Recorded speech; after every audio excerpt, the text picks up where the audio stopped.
Hello class, this is Eric and this is my tutorial on explaining loops. In this program I am creating a screen. If I press the 2 key I can spawn squares. If I press 1 I can animate those squares. I can pause the animation by pressing 1 again. I can then despawn the squares by pressing 0. Diving into the code, in our main class we extend from canvas, which is our access to creating a window, our runnable class, which is creating a thread to run the program off of. We have a fixed width and height of 800 by 800 and a few booleans to check whether or not we're running the animation and attempting to clear out the spawned squares. In our constructor we are creating a new window, passing through width, height, the title of the window, and then a reference to the main class. We are creating a new instance of spawn and passing through the reference, and then we are creating a new instance of a key listener, which in here, this is the magic behind whether or not when we press our particular key, which takes in a int value based on the key pressed. So each key has its own numeric value, which we can then use to have a Boolean check to see whether or not we've hit escape, and that equals the key value of escape, which in this case, when we hit escape, it exits the program. If we hit 0, it despawns. If we hit 1, it either turns on or off the run for the animation, and if we spawn the squares if we press the number 2. Diving into window, when we create this, we're building a new JFrame window, passing through our title, our dimensions for preference size, maximum size, and minimum size are all set to our 800 by 800, and then we set the resizable to false because we don't want this. We want it to be fixed. When we hit the X button, it does the same thing as hitting escape, disposes of the window. We have a location relative to, which is the position of the window at spawn when we first start the program. We have to add in the reference to main to the window, which is the program attached to it. We set it to visible, and then we start the program. We check whether or not we're already running. If we're running, we return out, and then we start by building our thread, passing through the reference to main. And then we set that we are in fact running, and then we start the thread. This is what happens when I hit escape. It checks whether or not we're not running. If we're not running, we don't need to stop a program that we're not running. We then stop running the while loop down here, and then we kill the thread. We focus to the window created at start. That way any key presses automatically go to the window that we intended. We have an update and render method that is running on every frame. We check whether or not we are attempting to clear. If we are attempting to clear, we want to bypass iterating through the spawn squares. And then we run update on the update method on each square. The same thing with render, we're running it on each square. We have a buffer strategy, which we attempt to get at the beginning but we haven't created a buffer strategy, so it's automatically on the first pass going to be null. And so that's why we have this null check. If it is null on the first pass, we want to go ahead and create the buffer strategy and then return out, which then populates this temporary variable. We get the graphics drawn on that current frame, and we're setting it to the graphics variable. We fill a rect with the width and height of our 800 by 800, which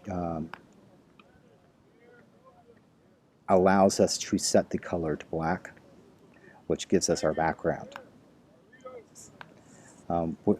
This fill rect is exactly the same method that we're going to call in order to spawn the squares. The only difference is we set each square width and height by 32 pixels. We have the same as the update method. We are checking whether or not we are currently trying to clear out what we spawned. If we are, we don't want to iterate through what we're trying to remove. And then we run render on every square spawn, sorry. And we pass through the graphics reference so we can modify on each square what we are trying to draw. We have our show, which shows what we're trying to draw, and we have dispose that basically helps clean out our graphics memory. In spawn, we have an array list, which is a resizable array. So it allows us to remove each square individually or add new squares individually without having to destroy and recreate a new array. In our spawn squares, we have a Boolean check to see whether or not we already spawned. If our size is greater than 0, we want to return out. That way we're not creating a large number of squares. We are going to go through and build 20 squares in the y-axis and 20 squares in the x-axis for a total of 420 squares. In our offset, we are taking our iteration times 34, which is translated to 34 pixels, because what we are building is 32 pixels. That is a 2 pixel difference in between each square. And then we create the square. We add the position for our offset that we just calculated up on the y and the x, and then we add it to our array list. And our clear, we are checking to whether or not our square size is less than or equal to 0. If it is, we want to return out because we can't clear squares that don't exist. We get a temporary value. We want to make sure we're not running our animation, and then we set our Boolean value to true. That way, on each square, it's going to check and then clear the drawn rect on the square, and then we remove it from the array list. In our square class, we have a private variable of x and y and our velocity x and y. In our constructor, we are at the start, we are setting its position to our initial x and y, and if you notice up here, when we are spawning, we have our x and y value here, and we're setting that to 0 initially. And then we are setting the offset, which is the position of the square. We set the velocity to the x and y to 1, and if we are running our animation, we run our bouncy square method, and if we are clearing, we run our clear method. And the bouncy square method, we do an additive from the velocity into the x-axis, so it is 1 pixel plus what our current x is. And same with y, it's 1 plus our, our y-axis. We're adding to y.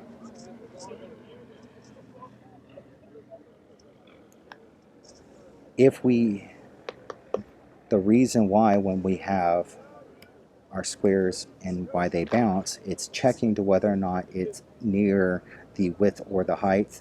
If it is within,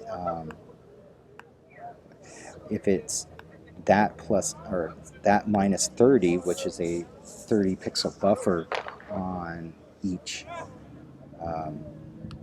side, or if it is on the 0 side, which is your left, and in your right would be, and your lower would be the 50 buffer. So this would be minus 50, this would be minus 30. This is your 0 position. That's your 0, 0 position. And our set position is just setting what we know our x and y value to this particular square and each square. And our render method, which is being ran on main with our graphics reference, we are then setting the reference to the square, and then we are setting each square to white, and then we are creating that by another fill rect passing through its current x and y position, and then it's 32 by 32 pixels. In our clear, when we gets called, it is clearing the graphics that we have drawn. And our key input, if we press escape, it exits out. If we hit 0, it despawns our squares. If we hit 1, it runs the animation. If we hit 2, it spawns. And I believe that is it. Thank you for watching.